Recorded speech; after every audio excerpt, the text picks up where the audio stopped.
Historia de las relaciones de Panamá con los Estados Unidos. La lección uno, las diferencias entre la colonización española y la inglesa. En realidad, la explicación al desarrollo económico y el expansionismo territorial de los Estados Unidos no se le puede atribuir a un determinado grupo político, ni económico, ni a una clase social, ni grupo religioso, ni siquiera a una generación. Los orígenes hay que buscarlo en la forma en que se realiza la colonización inglesa en lo que hoy constituye los Estados Unidos de América y sus posteriores relaciones comerciales, políticas y culturales con los nacientes países latinoamericanos. Existieron grandes y profundas diferencias entre los mecanismos utilizados por los españoles y los ingleses, mientras que las empresas colonizadoras españolas eran organizadas y controladas por la corona. Las inglesas fueron el resultado de las empresas privadas. Los españoles venían a buscar fortuna para retornar a España. Los ingleses salían con el propósito de radicarse en América, donde podrían libremente profesar su religión, buscar nuevas tierras para trabajar la agricultura. El 6 de septiembre de 1620 salieron de Plymouth en Inglaterra 102 personas entre esposos, esposas e hijos, todos católicos. Llegaron a las costas de Massachusetts, que era Nueva Inglaterra, y el 11 de noviembre de 1620, donde fundaron la colonia de Plymouth.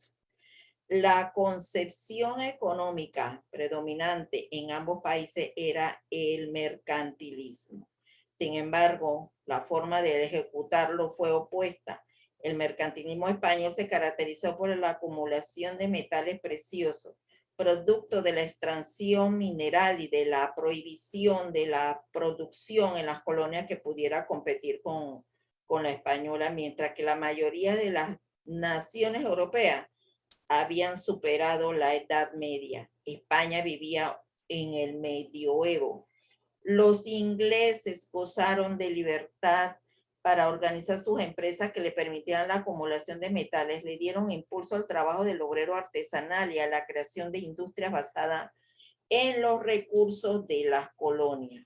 En el aspecto político se observa igualmente el contraste de ambas colonizaciones, así por ejemplo como España, que no permitió a los colonos establecerse instituciones que gozaran de libertad.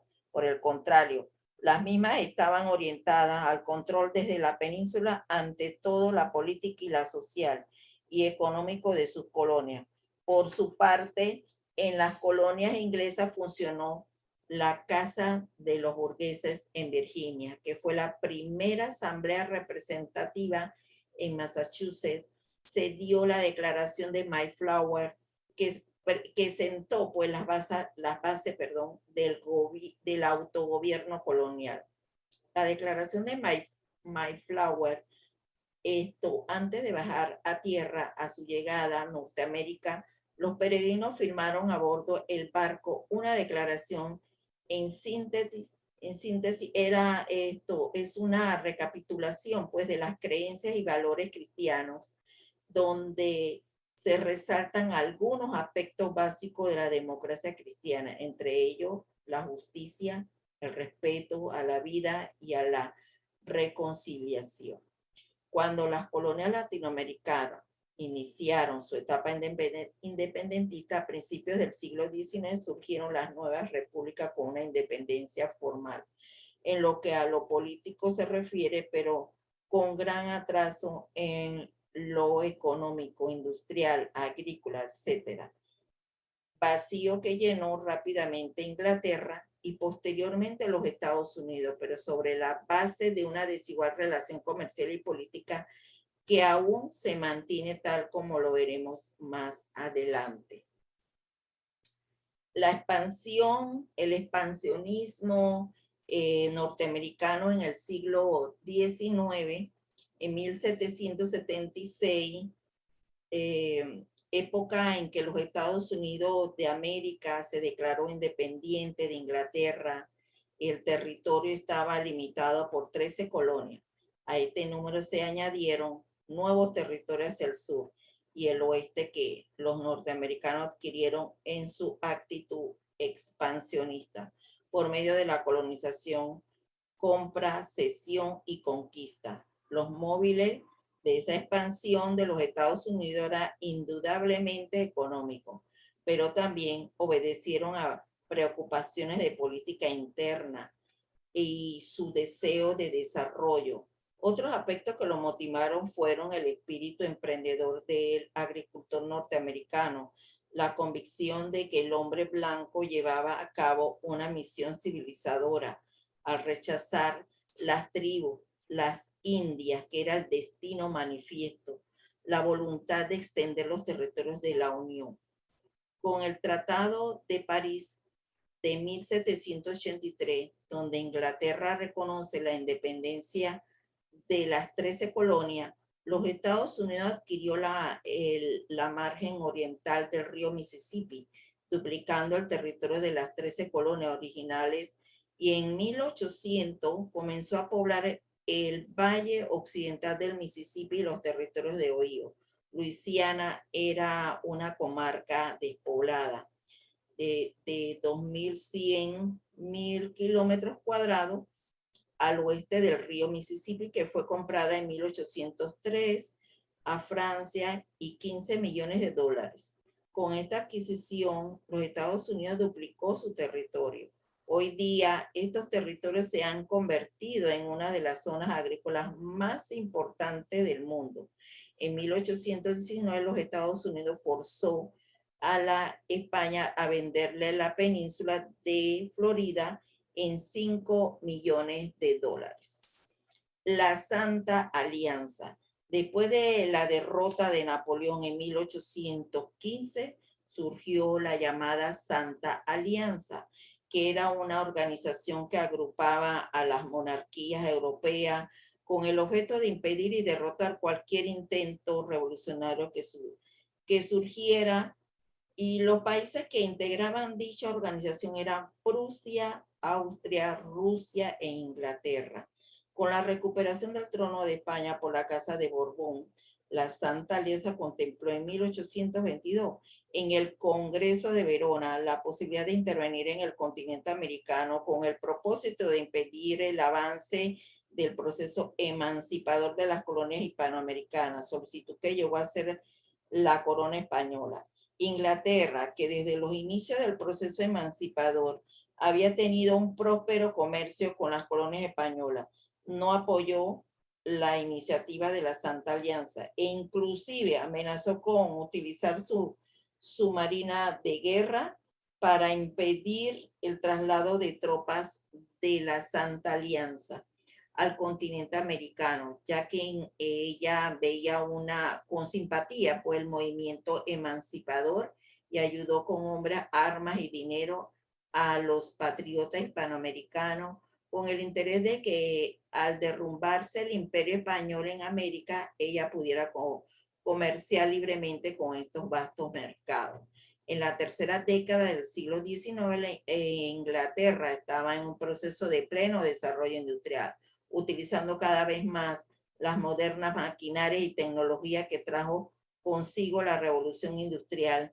Se había constituido en esta época en la reina de los mares y el taller del mundo. Inglaterra estaba lista para abastecer en su producción a los mercados hispanoamericanos y a la vez comprarle la materia prima que se producían en las jóvenes repúblicas del continente. Por ello anhelaba el hundimiento del imperio español en América. La doctrina Monroe para el año de 1822, los Estados Unidos continuaban su expansión territorial hacia el oeste y al igual pues que Inglaterra veía en las nacientes repúblicas latinoamericanas su área natural de influencia política y económica, al igual que Inglaterra también se oponía a la recuperación española de sus antiguas colonias. Posterior al Congreso de Verona en 1822, Inglaterra le propuso a los Estados Unidos una declaración común angloamericana donde se rechazaba cualquier tentativa de reconquista española. Los Estados Unidos condicionó la propuesta a que Inglaterra reconociera la independencia de las antiguas colonias españolas, propuesta que Inglaterra no aceptó. El 2 de diciembre de 1823, en un discurso ante el Congreso norteamericano, el presidente James Monroe define su política exterior, principalmente en el tema de las antiguas españolas. Mediante este discurso, cuyo contenido se ha de llamar Doctrina Monroe, los Estados Unidos se proclamaron defensores del Nuevo Mundo, ya que en un principio tuvo un carácter defensivo y luego se convirtió en una práctica que justificó el imperialismo de los Estados Unidos al ampararse pues a ella para su intervención en el continente americano con el propósito de monopolizar el mercado hispanoamericano y las rutas marítimas. La doctrina Monroe se basaba en dos principios importantes: la no colonización del continente americano por las potencias europeas, la no intervención en las colonias recién independizadas.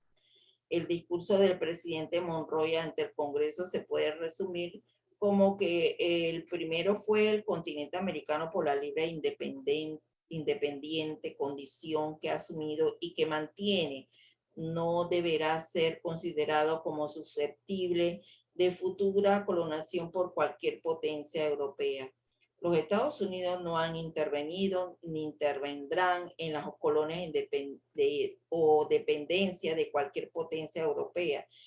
También se debe aclarar que en atención a las amistosas relaciones que existen entre los Estados Unidos y aquellas potencias, que cualquier tentativa de su parte para extender su sistema a otro lugar, a este hemisferio, lo consideraríamos como peligroso para nuestra paz y tranquilidad.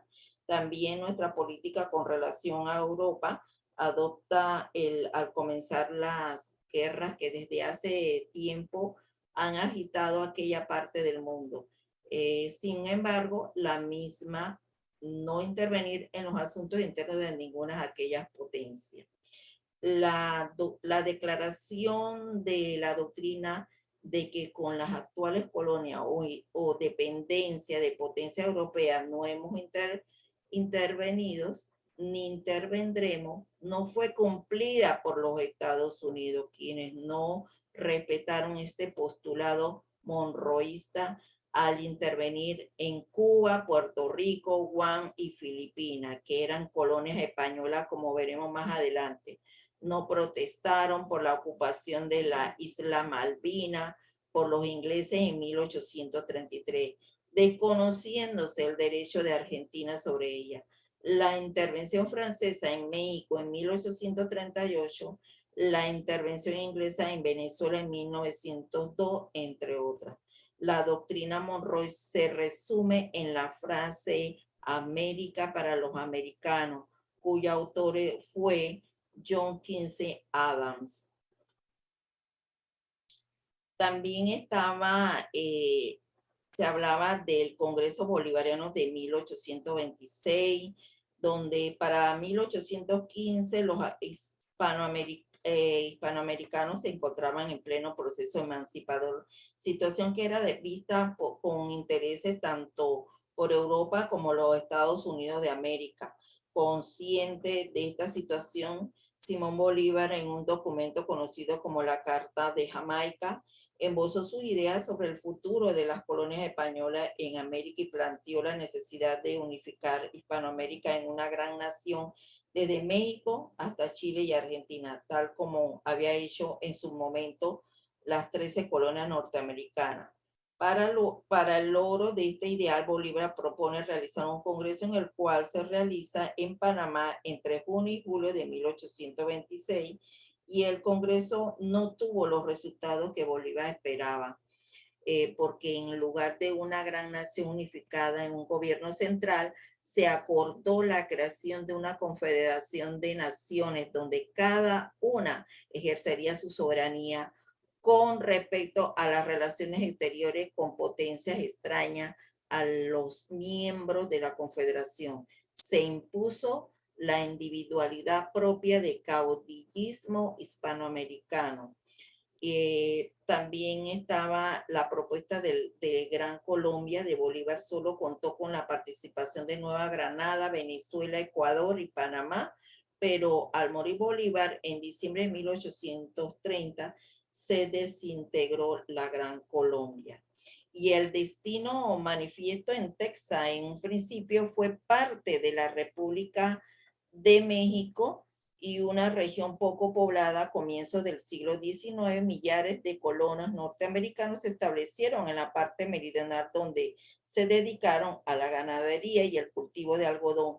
Y en 1835, la Declaración Independiente y Organización, la República de Texas, en 1845, se incorporó a la Unión Americana, que voluntad de sus habitantes. México se negó a reconocer esta secesión y consideró a Texas como una provincia rebelde. En 1845, la política expansionista de la doctrina Monroe va a contar con el apoyo de un movimiento inspirado en la religión. Cuando el periodista John Sullivan publica la revista Democratic Review en julio y agosto, que dice que el cumplimiento de nuestro destino manifiesto es de extendernos por todo el continente que no ha sido asignado por la providencia para el desarrollo del gran experimento libertad y autogobierno.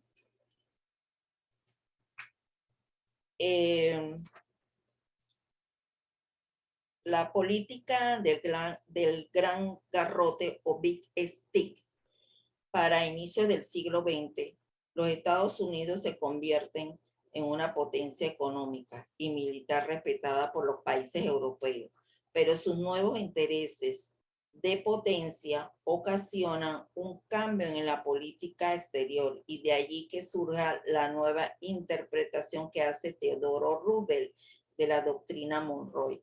La doctrina Monroe, que fue promulgada con la finalidad de defender el principio no intervención, iba en contra de los países europeos, pero ahora también afectaba a los propios Estados Unidos al negarle el derecho de intervenir. Roosevelt resuelve este inconveniente en 1901, cuando en un mensaje en el Congreso el 13 de diciembre expresa, entre otros puntos, que lo único que este país desea es ver a los estados vecinos sean estables, ordenados y prósperos. Cualquier país cuyo pueblo se conduce debidamente puede contar con nuestra amistad sincera. Si una nación demuestra que sabe actuar con eficiencia razonable y con corrección en cuestiones sociales y políticas, si mantiene el orden y paga sus obligaciones, no debe temer la interferencia de los Estados Unidos. No garantizamos a ningún Estado contra el castigo si se conduce mal, siempre que ese castigo no adopte la forma de la adquisición de territorio por cualquier potencia no americana. Posteriormente a la independencia de España, muchos países latinoamericanos vivieron continuas guerras civiles por cuestiones políticas y partidistas. Colombia fue un caso típico durante la mayor parte del siglo XIX, igual que México. Cuando Roosevelt se refería a la intervención de una nación civilizada, era para recordar la misión civilizadora que por derecho divino tenían los Estados Unidos al considerarse la nación más civilizada de América, y que se expresaba en lo que ellos dieron en llamar destino manifiesto. El principio de no intervención de la doctrina Monroe se cambió por la función de la política internacional, que fue la norma de las 13 primeras décadas del siglo XX, y que los países afectados, como veremos más adelante, dieron en llamar la política del gran garrote o Big Stick. El resultado inmediato de la nueva diplomacia norteamericana fue la intervención armada que para el cobro de deudas realizaron Alemania, Inglaterra, en Italia contra Venezuela entre diciembre de 1902 y marzo de 1903. Muy pronto Roosevelt comprendió que había abierto una brecha en la doctrina Monroe al permitir la intervención europea en América, aunque no para la adquisición a territorios de territorio, práctica que negativa para el prestigio de los Estados Unidos, por lo que Roosevelt decidió asumir el derecho de intervención para evitar la intervención europea mediante una interpretación del contenido de la doctrina Monroe. Una nación agraviada puede, sin que ello afecte la doctrina Monroe, tomar medidas que estime oportuna para zanjar su disputa con Estados americanos, siempre que dichas naciones no adoptan la norma de una injerencia en sus formas de gobierno o despojo de su territorio bajo cualquier disfraz. También Franklin Roosevelt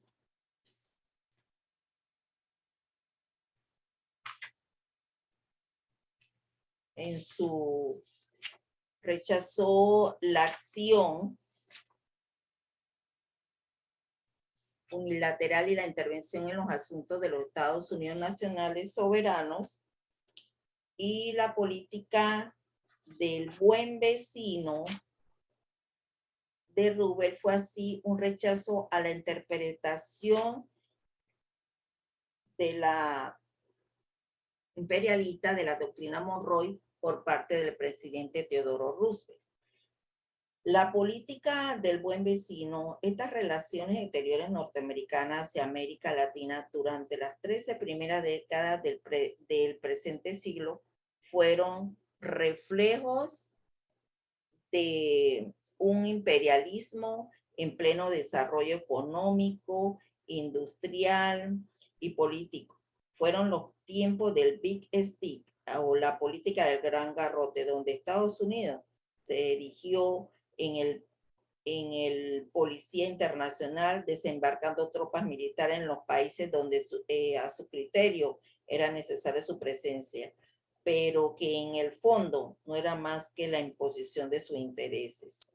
La oposición de los países latinoamericanos hacia esa política intervencionista norteamericana quedó en evidencia al producirse un acalorado debate durante el desarrollo de la sexta conferencia interamericana de La Habana en 1928, lo que va a motivar un cambio en la política exterior norteamericana en los años siguientes. 3 factores van a determinar la política internacional de la década del 30. Primero, la llegada de Franklin Delano Roosevelt a la presidencia de los Estados Unidos en 1933. Un demócrata de tendencia liberal, según la celebración de la séptima conferencia interamericana de Montevideo 1933, donde se firmó la Convención sobre los Derechos y Deberes del Estado y se incorporó el principio de que ningún Estado tiene el derecho de intervenir en los asuntos interno o externo de otro Estado. Y por último, el surgimiento, el fortalecimiento del gobierno fascista, tanto en Europa como en Asia, que era Alemania, Italia y Japón, quienes constituyeron un eje político militar agresivo, primero contra los pueblos débiles y posteriormente con otras potencias. En el año de 1933 se realizó en Montevideo, Uruguay, la séptima conferencia interamericana, donde se firmó una convención sobre los derechos y deberes de los estados, estableciéndose el principio de no intervención. Ningún estado tiene el derecho de intervenir a los asuntos internos y externos de otro estado. Dentro de este panorama internacional que presagiaba una inevitable confrontación militar entre las potencias fascistas contra las que no eran, Estados Unidos, en razón de sus intereses políticos y económicos, se fue ubicando contra las potencias del eje. Esta situación internacional llevó a los Estados Unidos a revisar su política intervencionista en América Latina por una de mayor respeto. En lo que respecta a Panamá, esta nueva política norteamericana se refleja en la abrogación del artículo 1 del Tratado de 1903, que garantizaba la independencia de la República de Panamá y la renuncia al derecho que tenía Estados Unidos de intervenir en nuestros asuntos internos y que se estipulaba en el artículo 136 de la Constitución de 1904. Por último, los Estados Unidos van a ser más receptivos hacia las reclamaciones del gobierno del doctor Harmodio Arias por tener mayores beneficios económicos provenientes de la zona del canal que van a concretizar en el Tratado General de 1903. La presencia norteamericana en el Istmo de Panamá y en el interés por el control de la vía interoceánica, el transitismo constante histórico en la vida del Istmo, el Istmo de Panamá por su céntrica posición geográfica y la angostura de su territorio, ha sido históricamente una zona de tránsito desde la época precolombina. Restos arqueológicos encontrados en el Istmo demuestran el paso de grupos aborígenes de norte a sur del continente y viceversa. Posteriormente, con la llegada de los españoles al Istmo, principalmente con el descubrimiento del Mar del Sur en 1513, el Istmo se convierte en el lugar de partida de las expediciones hacia centro y sur de América. Por tal razón, se fundó la ciudad de Panamá en 1519. Esta importancia aumentó con la conquista del Imperio Inca y explotación del oro del Perú. Panamá fue la primera ciudad fundada en la costa pacífica del continente americano. Debido al oro del Perú, al Istmo de Panamá se convierte en el paso obligado que comunicaba al Perú con la metrópoli española, lo que trae como consecuencia la Feria de Nombre de Dios en 1544 y después Portobelo en 1597, hasta el año de 1739, que al igual que Veracruz, se convirtieron en los puertos más importantes de las colonias españolas. Sin embargo, esta condición de zona de tránsito que ha caracterizado el Istmo de Panamá ha tenido sus épocas de bonanza y sus épocas de crisis económica. Después de la feria de Portobelo sigue un periodo de crisis cuando la corona española cambia la ruta de Panamá por la ruta de Cabo de Hornos debido a la inseguridad del Istmo por los ataques de los piratas y corsarios. La economía de Panamá vuelve a tomar auge en el descubrimiento de oro en California en 1848 y a la avalancha humana que se produce por la fiebre de oro en 1849, ya que son miles de personas las que pasan anualmente por el Istmo hacia California para decaer luego en 1869 con la inauguración del ferrocarril transcontinental en los Estados Unidos. Nuevamente se recupera en 1882 con los inicios del canal por los franceses, pero decae al fracasar dicho proyecto y los norteamericanos reinician la obra en 1904. Panamá se beneficia económicamente con este nuevo auge comercial y la fuente del trabajo del canal. Hemos querido también hacer este breve resumen histórico del Istmo como zona de tránsito para demostrar las características de la economía panameña estrechamente ligada al sector servicio y cómo ha afectado al país positivamente o negativamente. El Tratado Mayarino-Bitla, los conatos separatistas que dieron en el departamento de Panamá luego de la desintegración de la Gran Colombia llevaron a las autoridades de Nueva Granada, Colombia, a pasar en las dificultades que tendrían al mantener unido al Istmo de Panamá a la Nueva Granada, ya que se habían dado intentos de separación en 1830, en 1831 y el del 18 de noviembre de 1840 hasta finales de 1841, donde el Istmo fue estado independiente. En ese lapso de independencia del Istmo, don Mariano Arosemena, quien ejerció el cargo de secretario de Relaciones Exteriores, había planteado la conveniencia de lograr que Inglaterra, Estados Unidos y Francia protegieran la integridad y la neutralidad del istmo. Al reintegrarse el istmo de Panamá a los estados colombianos, las autoridades de dicho país contemplaron también la idea de obtener de las potencias antes mencionadas las garantías para que este tratado colombiano mantuviera el control sobre lo estratégico del istmo. Con el tal propósito, el ministro de Relaciones Exteriores de Colombia, Manuel María Mayarino, hizo entrega de un documento reservado de su gobierno al encargado de las negociaciones norteamericano, Benjamín Vidla, donde el gobierno colombiano advertía a los Estados Unidos del peligro que significaba las ambiciones de Gran Bretaña en controlar los puntos más mercantiles del continente americano. Colombia le solicitaba a los Estados Unidos que le garantizara la posesión, la soberanía y la neutralidad del istmo de Panamá y le ofrecía a cambio ventaja para el transporte a través del istmo de sus mercancías, correo y pasajeros, etc. También el objetivo fundamental del Tratado Paz de Amistad, Navegación y Comercio, mejor conocido como Mayarino-Vidra, firmado el 12 de diciembre de 1846, era en esta esencia un convenio de reciprocidad comercial, pero que resultó de nefasta consecuencia para Panamá, puesto que mediante el artículo 35 los Estados Unidos se comprometían a garantizar la neutralidad del istmo y el libre tránsito de uno a otro mar, abriendo de esta manera el camino del intervencionismo. Este tratado marca el inicio formal de las relaciones económicas, sociales y políticas de los Estados Unidos con el istmo de Panamá, que aún subsisten básicamente por su posición estratégica.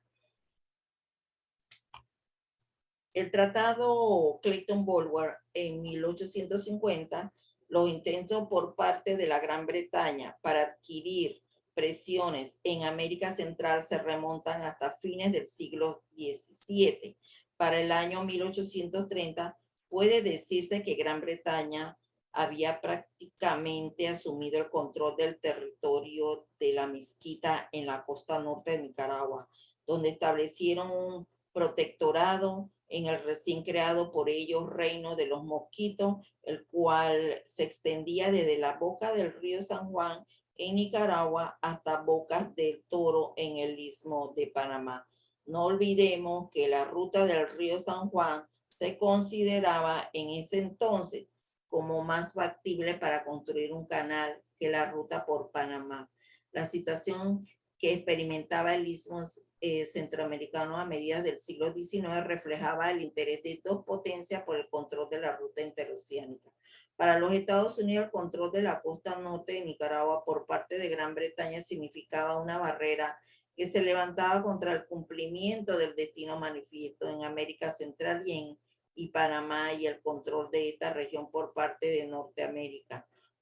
Para Gran Bretaña, la firma del Tratado Mayarino-Vidra significaba una inesperada ventaja para los Estados Unidos, ya que Nueva Granada les daba el derecho en la construcción de una vía interoceánica por Panamá, ventaja que iba contra los intereses británicos. Para mediados del siglo XIX, si bien Gran Bretaña ya no era un imperio, sí era una potencia, sobre todo marítima, y por otro lado los Estados Unidos había ido consolidándose como una potencia mundial desde inicio del siglo. Para Gran Bretaña, la firma de un tratado significaba neutralizar la ventaja adquirida por los Estados Unidos con el Tratado Mayarino-Vidra. Para los Estados Unidos, la firma de un tratado significaba la puesta en práctica una política compartida para igualar a Gran Bretaña en la proyectada ruta interoceánica, ya que los norteamericanos no estaban en condiciones de expulsar a los británicos de Centroamérica. El 19 de abril de 1850, el secretario de los Estados Unidos, John Clayton, y el ministro plenipotenciario de Gran Bretaña, Henry Bolwer, firmaron el tratado Clayton-Bolwer. Algunos puntos sobresalientes de este tratado fue que ni uno ni otro obtendrá jamás para sí mismo ningún predominio exclusivo sobre el canal. Ni uno ni otro construirá ni mantendrá jamás fortificaciones que lo dominen o estén en sus inmediaciones. Las partes contratantes se valdrán de cualquier influencia que ejerzan respectivamente sobre cualquiera de Estado o gobierno que posea o reclame jurisdicción o derecho sobre el territorio que atraviesa el canal. Las partes contratantes conveniente, además, en que concluido el canal, la protegerán contra toda interrupción,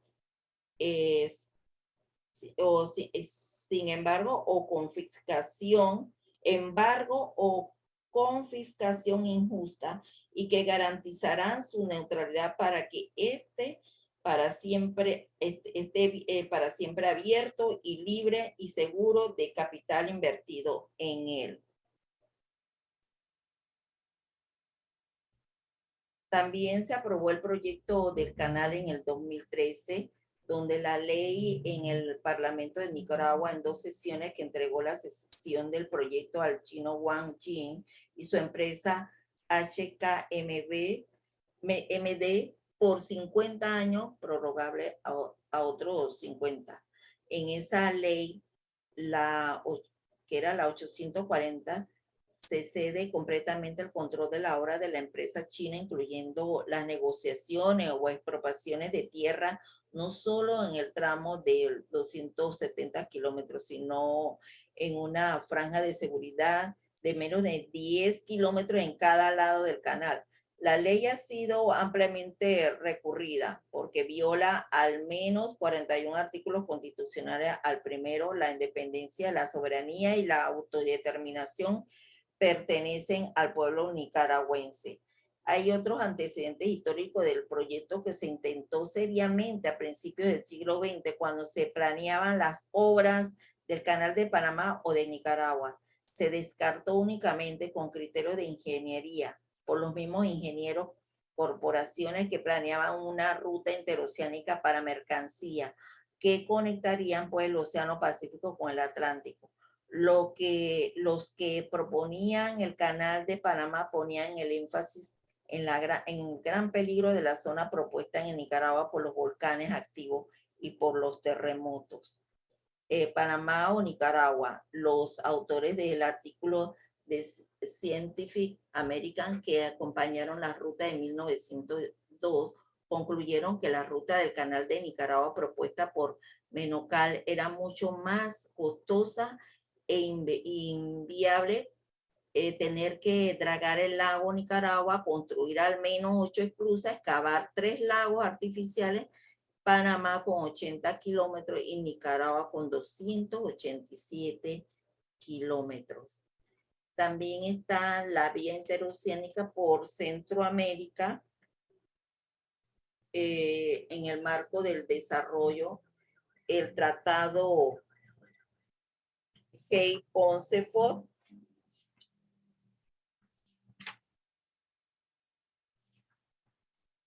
Este tratado Hay-Ponce-Fort en 1901, cuando los Estados Unidos firmó el tratado Clayton-Bolwer en 1850, en ningún momento tuvo la aceptación del pueblo norteamericano. Mientras estuvo en vigencia, fue abiertamente criticado en el Congreso. Sin embargo, tuvo que ser aceptado porque para esa época era militarmente débil y basaba su política exterior en el principio de la neutralidad.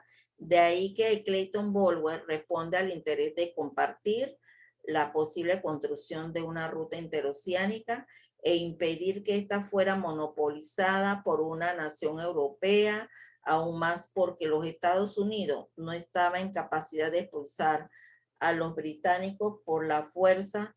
Posteriormente a la Guerra de Secesión 1861 a 1865, los Estados Unidos experimentaron una transformación económica y política, tanto en el plano interno como en el externo, ya explicado anteriormente, con anterioridad. Con la expansión territorial del país hacia el oeste, que la doctrina Monroe era inevitable que se buscaran medios de transporte y comunicación adecuados para manejar el gran comercio entre las dos costas. El paso lógico era construir un canal interoceánico, para suministrar estos medios, proveer los recursos y así consolidar la expansión ganada con anterioridad por medio de guerras, tratados y compras. También desde 1866, el Departamento de Estado inicia las gestiones ante el gobierno de Gran Bretaña a fin de derogar el Tratado Clayton-Bolger que frenaba la expansión norteamericana en América Central. Sin embargo, para Inglaterra el tratado era satisfactorio y no quería ningún cambio salvo sustituirlo por otro más ventajoso. Consideraba que la abrogación, los Estados Unidos sacarían toda la ganancia y ellos todas las desventajas, pero había un elemento importante y era el creciente desinterés del pueblo inglés por el canal de Nicaragua, debido a que no habían logrado que el interés británico construyera el canal de Suez. En las postrimerías del siglo XIX, la situación había cambiado para ambos países.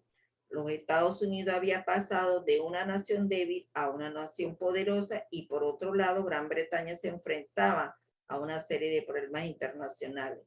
En 1899 el Imperio Británico se aisló diplomáticamente por la guerra con los boeres en el África del Sur. Además deseaban a los Estados Unidos como un aliado en la política británica, asiática y por último deseaba solucionar el límite fronterizo de Alaska con Canadá. Todos estos hechos motivaron a la política de rivalidad entre ambos países y experimentara profundos cambios y por lo tanto el pueblo y el gobierno británico había llegado a la conclusión de que las ventajas del comercio con los Estados Unidos valían más que todos los intereses británicos en la América Central. En conclusión, los británicos deciden negociar un nuevo tratado con los Estados Unidos que abrogara el Clayton-Bolger. Y el 5 de febrero de 1900 se firmó el primer tratado de John Hay, el secretario de Estado y el embajador de Gran Bretaña en los Estados Unidos, Sir William Ponsonby, y el tratado contenía 4 artículos. Se acordaba la construcción de un canal por parte de los Estados Unidos. Conservaba el principio de neutralidad establecido en el artículo 8 del Tratado Clayton-Bolger. Se invitaba a otras potencias para que se unieran a la neutralidad del canal. Abogaba por la ratificación dentro de 6 meses. Pero el 20 de diciembre de 1900 el Senado norteamericano aprobó el tratado con unas enmiendas que dice una declaración de que la Convención Clayton-Bolger quedaba inválida. Una modificación del artículo 2 que establecía que nada podía impedir a los Estados Unidos tomar los pasos necesarios para defender o mantener el orden. Suspensión del artículo 3 que invitaba a la adhesión de otras potencias. Las reformas no gustaron en Londres. Sus funcionarios pensaron que por medio de sus enmiendas el Senado de los Estados Unidos se había tomado en realidad el derecho de abrogar el Tratado Clayton-Bolger, cosa que no había sido pues, una intención de los negociadores. El 3 de agosto de 1901, el secretario británico del Exterior envió encargado de negocio a Inglaterra a Washington el proyecto de tratado con un memorándum tal como en su opinión, debía quedar. En lo referente a la fortificación y defensa del canal decía, pareciera claro que la responsabilidad total de establecer esta regla y por tanto de mantener la neutralidad del canal sería asumida de ahora en adelante por el gobierno de los Estados Unidos. Si el gasto de la construcción iba a ser financiada por los Estados Unidos, al que no se le encargó el deber de proteger el canal ilegalidad y del desorden, el gobierno británico no pondría objeción. Esta interpretación del memorando de Lansdowne, además de los artículos 3, 23 del Tratado Hay-Buno-Varila, constituyen las bases vigentes del derecho de los Estados Unidos de fortificar el canal. Y el 2 de octubre de 1901, Lance One decidió aprobar, el último borrador enviado por Hay. Y el 18 de noviembre de 1901, el Tratado Hay-Pauncefote se firmó en Washington. El Senado actuó en forma rápida y ratificó casi sin modificaciones el 16 de diciembre de 1901. El tratado consta de 5 artículos que abroga en forma definitiva el tratado Clayton-Bolwer, le da a los Estados Unidos el derecho exclusivo de construir y manejar el canal, adopta las reglas que rigen navegación del canal de Suez con la adición en algunas medidas relativas a la igualdad de peaje y la protección contra la ilegalidad. Estipula que el cambio de soberanía no alteraría el principio de la neutralidad. Se refiere a la ratificación. Aquí terminamos la lección 1 y para la siguiente sería la presencia norteamericana en el Istmo de Panamá y el interés por el control de vía interoceánica y también las luchas reivindicativas panameñas a partir de 1903.